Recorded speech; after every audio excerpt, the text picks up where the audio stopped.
makukhona umuntu lo wake wavelelwa wabasela usizini lolumadima nguNawomi.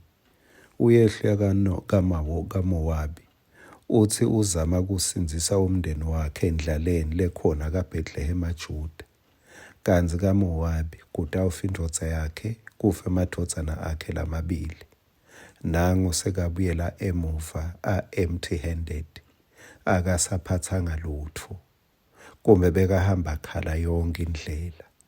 Nangesikhathi bambona bathi hawu nguye Nawomi loya, ngoba abengasafanani, umhlaba bewumshaye kamatima. Bekungathi Nawomi sewuyawuhlala anje kuze. Pho-ke uNkulunkulu ezulwini lokhumbula nako Nkosi yami, noma ngabe wone kanganani uyakukhumbula kuthethelele. Wamgonisa lokusha uNkulunkulu, nango umtukulu wakhe. uNkulunkulu uyagonisana tinto letinsha. Ngesikhathi wena uthi hawu sekwedlulile kuphelile, kunalokusha lotakugona. Nasi lesinkwa selusuku sakavuka udle. Ngifisa sichubeke kubuka nayo indzaba yemona. Nkosi yami akwendluleki la. And ngiyathandaza angathi inkonzo singaze siyibambe kuphi estadium esontweni sithole nje umuntu lotawuthi ngitoletha deliverance from jealousy, ngitokhulula abantu emoneni. Angathi zibangaki labangaya bethu bese baya nasesigucweni. Lapha sibona inkosi Sawule njengaloku seke samfunza lo verse 5 Samuel yokuqala sahluko 18. Konke Sawule labemthuma kona Davide abegwenda aphumelele.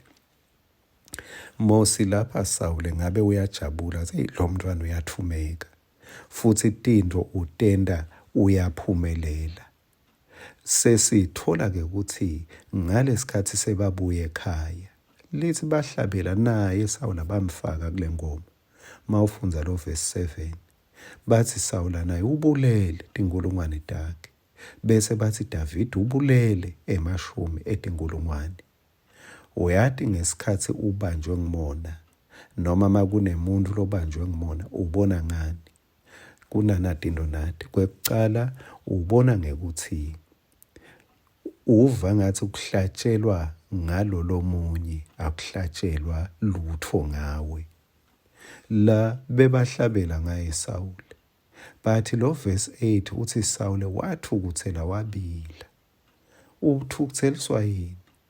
Uthi ngobe Davide bamnika emashumi etinkulungwane kodwa mine banginika tinkulungwane nje. Wake wayemela inini uyophakela. Ubone ngazuthi lona lo sembi kwakho bamphakele lokunengi noma lokungcono kunalokwakho. Hey, kumbe lokho kuhawukela angathi kepha kukhona lento lengumona lebese ibuka kwangazuthi lo munye bamendela kangcono kunawe. Ngisho wena uthole lokungcono kunaye. Nang David Sawule uyinkosi usesihlalweni, naye bamnikela liphakelo lakhe, na David bamnika lokungangaye phela vele ngoba usebentile. Kepha Sawula uva ngathi akanalutho empty. Umona unjalo. Wenda ukhale ngento ikhona kwasho umuntu adla.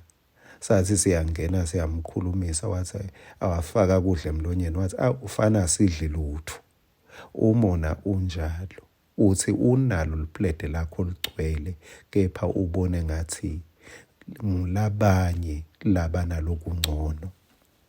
Kwesibili lesibona ngako umona ubona umuntu lotosita wena ngazuthi sewutokhompyutha nawe, ngazuthi sewutenda kangcono kunawe. Lo muntu wenda tinto kangcono, hayi ukuthi utenda kangcono kunawe. Kepha lo muntu wenda tinto kahle, ngalamanye amagama uya-excela. Le tinto latendako utitsinzeke atipholishe kahle, angashiye emahluthi. Kepha umona uthi, udenda kangcono kunami, unjalo Sawule. Kwangathi uNkulunkulu angakukhulula wena nami, kwangathi uNkulunkulu angakukhulula kubo Sawule laba nenhlitiyo lengasiyo lekahle. Amen.